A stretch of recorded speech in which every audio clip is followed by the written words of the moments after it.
جیسے آپ دیکھیے کہ پچھلی ایک سورت میں آپ نے پڑھا ہوا انشأکم من الارض، اس نے زمین سے تم کو اٹھایا. اب کم کا صیغہ جمع کا ہے، اس میں تمام انسانوں کی طرف اشارہ ہے، صرف حضرت آدم علیہ السلام کی طرف نہیں. اس کے لیے ہوتا تو پھر صرف الانسان ہوتا، لیکن یہاں پر انشأکم. تو مٹی سے انسان کی تخلیق کا معنی کیا ہے کہ مٹی کے جو لطیف جوہر ہے جو غذا کی شکل میں انسان کے جسم کا حصہ بنتا ہے اور نطفے میں ڈھلتا ہے، پھر اس سے انسان کی تخلیق ہوتی ہے. تو بالکل اسی طرح جنات کی تخلیق بھی آگ سے جب ہوئی تو دھوئیں والی آگ سے نہیں بلکہ اس کی لطیف آگ سے، یعنی ایسے شعلے سے جس میں دھواں نہیں تھا. یعنی انسان کی تخلیق مٹی کے لطیف جوہر سے ہوئی ہے، اسی طرح جنات کی تخلیق آگ کے لطیف جوہر سے ہوئی ہے. اور یہ جو مارج ہے یہ آگ کا گرم ترین حصہ ہوتا ہے نا، جس میں دھواں نہ ہو. دھوئیں والی آگ جو ہے نا ذرا کمزور ہوتی ہے. وَخَلَقَ الْجَانَّ مِن مَارِجٍ مِّن نَارٍ فَبِأَيِّ آلَاءِ رَبِّكُمَا تُكَذِّبَانِ. تو اپنے رب کے کن کن عجائب قدرت کو تم جھٹلاؤ گے. یعنی انسان کی تخلیق اللہ کی قدرت کا نمونہ، جنات کی تخلیق اللہ کی بے مثال قدرت کا نمونہ. تو اے جن و انس تم اپنے رب کی کن کن قدرتوں کو، کن کن عظمتوں کو جھٹلاؤ گے، کن کن احسانات کا انکار کرو گے. رب المشرقین و رب المغربین. یہاں بھی آپ دیکھیے کہ پھر وہی انداز ہے. یعنی ساری صورت میں آپ یہ سٹائل ملاحظہ فرمائیں گے کہ جہاں خلق الانسان کی بات ہوئی وہاں خلق الجان کی بات بھی ہوئی. اور یہاں پر رب المشرقین اور رب المغربین اسی انداز سے بات ہوئی، مشرق اور مغرب کی بھی، اور پھر مشرق میں بھی دو اور مغرب میں بھی دو. اور دو دو کا ذکر محاورے کے طور پر بھی کیا گیا ہے، اور دو دو کا ذکر گرمیوں اور سردیوں کے مختلف مطلع اور مغرب کی طرف بھی کیا گیا ہے. یعنی اس سے مراد کیا ہو سکتا ہے؟ نمبر ایک، عام زبان میں عربوں کا ایک سٹائل تھا کہ بعض اوقات ایک چیز کا ذکر بھی تثنیہ میں کیا کرتے تھے. اور اس کی مشہور مثال امر القیس کا وہ قصیدہ ہے جس کے شروع میں وہ کہتا ہے قفا نبکی من ذکر حبیب. تو قفا جو ہے تثنیہ کا صیغہ ہے، حالانکہ مراد وہ سنگولر ہے. تو یہ عربی کا ایک سٹائل بھی ہے. مشرقین اور مغربین سے مراد پھر ضروری نہیں کہ دو ہوں، لیکن اس میں کچھ مشکل بھی نہیں، اس لیے کہ ہر مغرب کسی دوسرے کا مشرق ہے اور ہر مشرق کسی دوسرے کا مغرب بھی ہے. تو اس لیے جو مشرق ہے وہ مغرب بھی ہے، جو مغرب ہے وہ مشرق بھی ہے. تو رب المشرقین و رب المغربین فبأی آلاء ربکما تکذبان. اور دو دو مشرقوں مغربوں کا ہونا بھی اللہ کی قدرت کی نشانی ہے اور اللہ کی خاص رحمت ہے. مرج البحرین یلتقیان. مرجا کا کیا معنی ہوتا ہے؟ خلط ملط کرنا، ملا دینا، پیچھے بھی آپ پڑھ چکے ہیں. اور مروج کہتے ہیں چراگاہ کو، وہ زمین جس میں بہت سا گھاس ہو اور جانور اس میں مگن ہو کر چرتے پھرتے رہیں.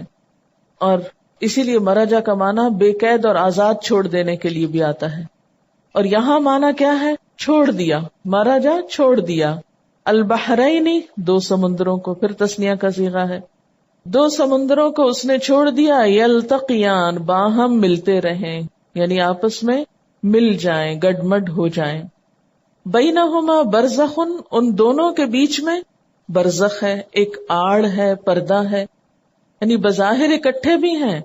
مروج کا سین ہے، مروج کس کو کہتے ہیں؟ چراگاہ کو. تو چراگاہ میں آپ نے دیکھا ہوگا کہ مختلف جانور ملے جلے، کوئی کسی رنگ کا، کوئی کسی شکل کا، چرتے رہتے ہیں اور چرنے میں مگن رہتے ہیں. تو اس کی تشبیہ کو سامنے رکھ کر آپ سمندر کی طرف غور فرمائیے تو سمندر بھی مختلف رنگ یا مختلف ذائقے کے پانی کو اکٹھا لے کر چلتے رہتے ہیں، اور ان کے بیچ میں ایک آڑ ہوتی ہے جو ان کو باہم مکس نہیں ہونے دیتی. اور اس پر پیچھے بھی بات ہو چکی ہے اور بہت سی تفصیلات اس میں موجود ہیں کہ سمندر میں مختلف ایسی جگہیں ہیں کہ جہاں پر میٹھا پانی اور نمکین یا کھاری پانی اکٹھا ہے. اوپر کھاری پانی ہے اور نیچے میٹھے پانی کے چشمے ہیں.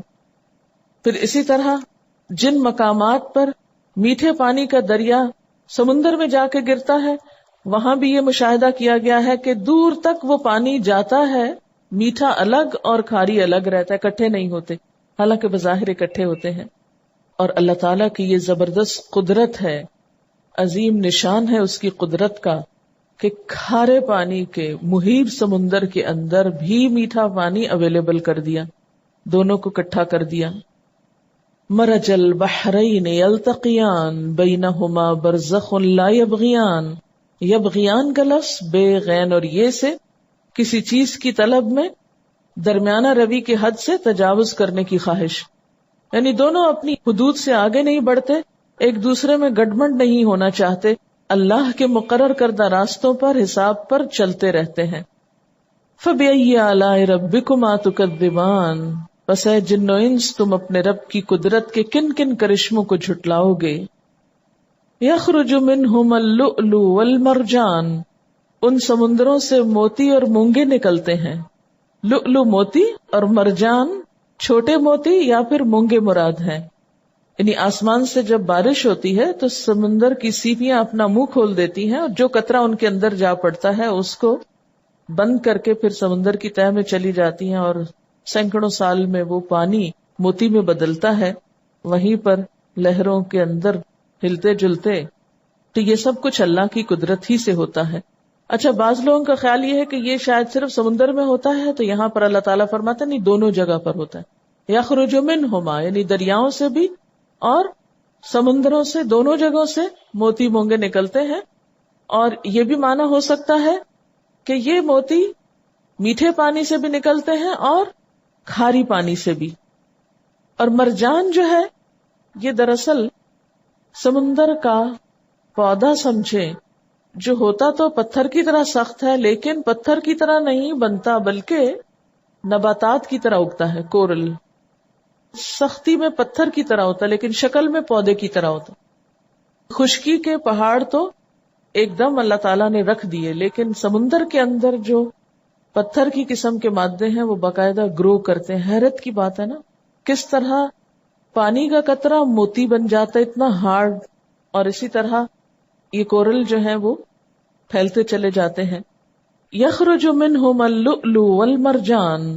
موتی اور مرجان ان دونوں سے نکلتے رہتے ہیں، اور یہ بھی اللہ تعالیٰ کے حیرت انگیز کارناموں اور قدرت کے نشانات میں سے ہیں.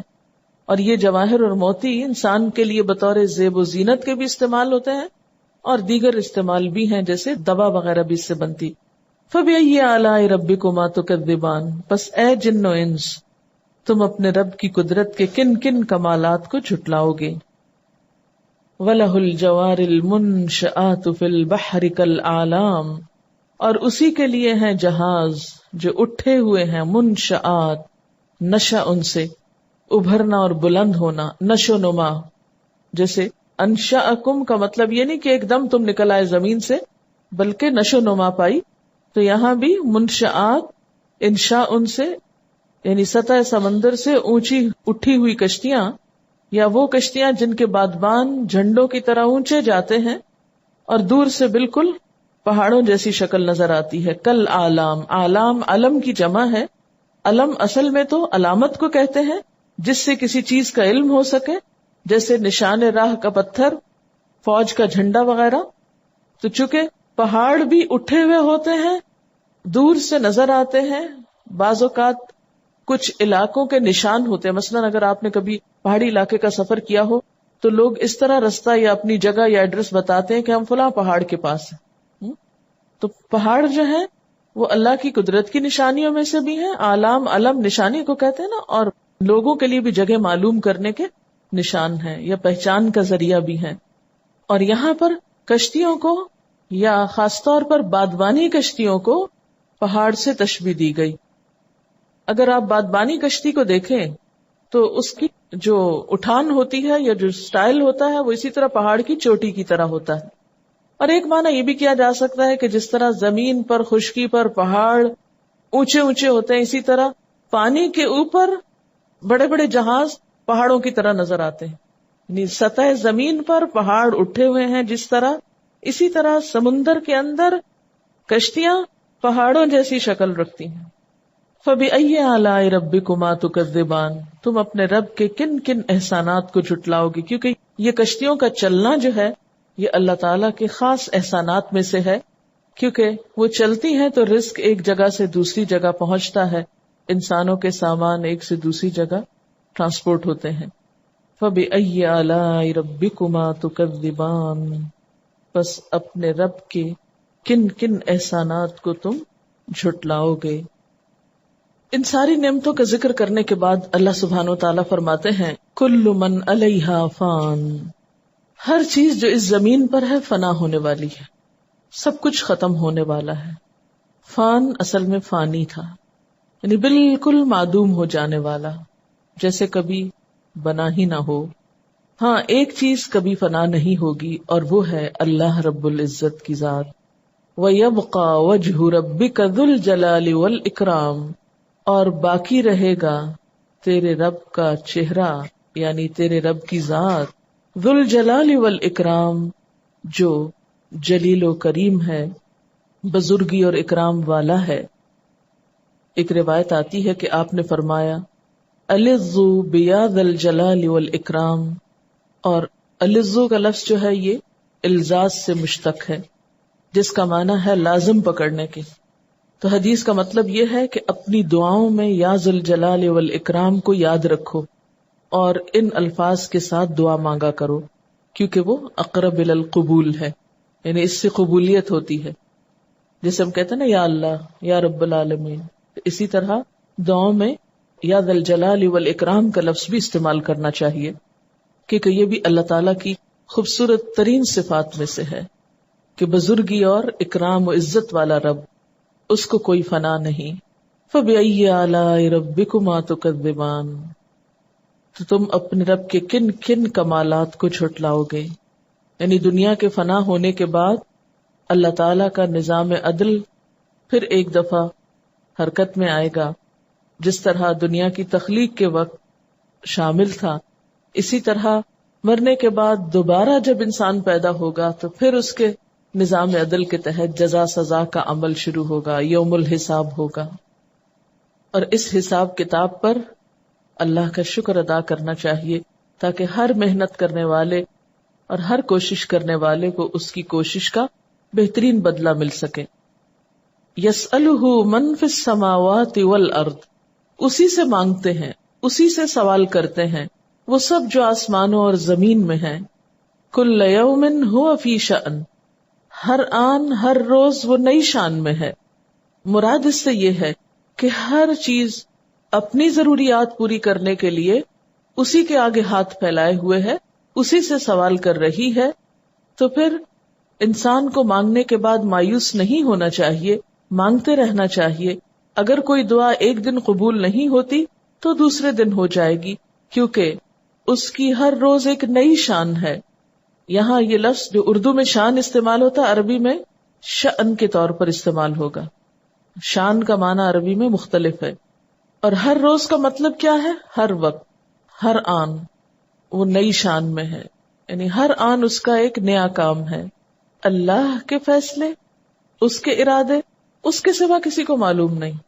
ہمارے ارادوں کو وہ جانتا ہے، اس کے بارے میں ہم نہیں جانتے اگلے لمحے وہ کیا فیصلہ کرنے والا ہے، اگلے لمحے کس کو مارنے والا ہے، کس کو پیدا کرنے والا ہے، کس کو گرانے والا ہے، کس کو حکومت عطا کرنے والا ہے، کس کو بیمار کرنے والا ہے، کس کو صحت بخشنے والا ہے. اور اس کی شان یہ ہے کہ لا تأخذہ سنۃ ولا نوم، اس کو نہ نیند آتی ہے نہ اونگ آتی ہے. ہر لمحہ وہ نئے سے نئے فیصلے کرتا چلا جاتا ہے، نئی سے نئی چیزیں پیدا کرتا رہتا ہے. آپ کو معلوم ہے نا، نئی سے نئی کہکشائیں بنتی رہتی ہیں. کل یوم ہوا فی شأن فبأی آلاء ربکما تکذبان، بس اے جن و انس تم اپنے رب کی کن کن اچھی صفات کو جھٹلاؤ گے. یعنی اتنی بڑی ہستی جو ہر وقت بندوں کے امور اور معاملات کی تدبیر میں ہے، یہ اس کے احسانات میں سے ایک احسان بھی ہے